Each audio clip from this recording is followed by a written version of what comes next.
तो हम देखेंगे क्लास 10th मैथमेटिक्स की जो इम्पोर्टेंट सीरीज है उसमें हम क्वेश्चन लगाएंगे जो आपके बोर्ड से रिलेटेड चांसेस है आने के। तो हम देखते हैं, ठीक है। क्वेश्चन नंबर 1, हम क्वेश्चन की सीरीज स्टार्ट कर रखी है। तो हम किसमें क्या कराएंगे आपको, क्वेश्चन आपको कंसेप्ट, हमने इसका कंसेप्ट पहले ही क्लियर करवा रखा है।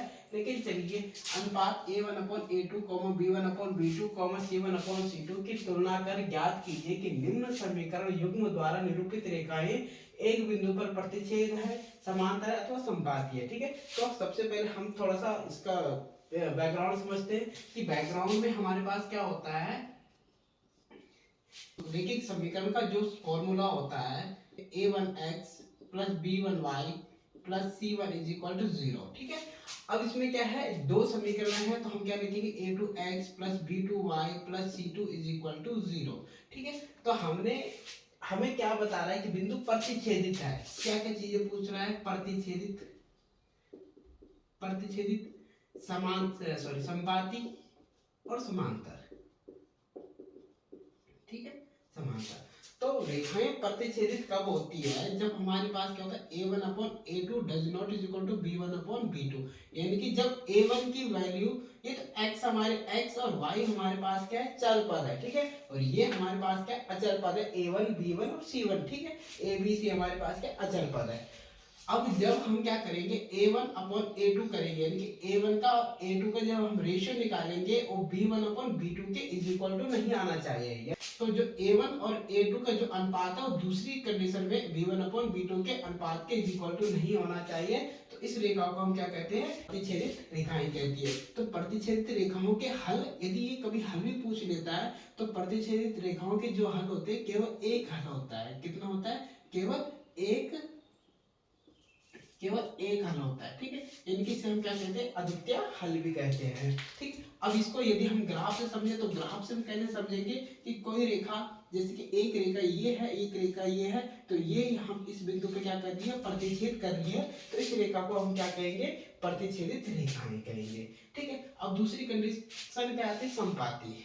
समपाती में क्या होता है कि जैसे कि हमारे पास कोई दो रेखाएं हैं, ठीक है, हमारे पास दो रेखाएं केवल है, तो वो एक दूसरे के ऊपर चलती जाती है इस प्रकार की, यानी कि एक से अधिक बिंदु एक ही रेखा, जब दो रेखाएं एक दूसरे के ऊपर क्या होती है, चलती जाती है, उसे हम क्या कहेंगे, समपाती। तो इसके लिए शर्त है a1/a2 is equal to b1/b2 is equal to c1/c2, ठीक है। और जब समांतर होते हैं तो समांतर के लिए हमारे पास a1/a2 is equal to b1/b2 does not is equal to c1/c2, ठीक है। अब इसके हल की बात करें तो इसके अपरिमित रूप से अनेक हल होते हैं, अपरिमित रूप से अनेक हल, ठीक है। और इसका कोई हल नहीं होता है, इसका क्या होता है, कोई हल नहीं होता है। इसको हमको रेखाएं क्या दे रखी है, हमको रेखाएं गिवन है 5x minus 4y plus 8 is equal to 0 and 7x plus 6y minus 9 is equal to 0। तो हम इसको इक्वेशन नंबर फर्स्ट मानेंगे, इक्वेशन नंबर सेकंड। देखो अब हम इसका क्या निकालेंगे, हम क्वेश्चन सॉल्व करेंगे। अब इसकी थ्योरी हम नहीं लिखेंगे, थ्योरी आप बुक से भी पढ़ सकते हो, ठीक है। a1x b1y प्लस c1 है, ये a2x plus b2y plus c2 है, ठीक। इसका a1 की वैल्यू निकालेंगे। अब देखो पहले इक्वेशन देख रहे हैं तो a1 x के साथ कितना है, 5 है, यहाँ x के साथ a1 है, तो इसका कोएफिशिएंट x का कोएफिशिएंट कितना है, 5 है, तो a1 की वैल्यू 5 हो गई, ठीक है। b1 ये y और y का कोएफिशिएंट -4 है, इनकी इसका y का गुणांक कितना है, कोएफिशिएंट यानी कि गुणांक कितना है, 4 है, तो इसका गुणांक कितना हो जाएगा, 4। c1 इज इक्वल टू हमारे पास कितना है, 8 है, गॉट इट।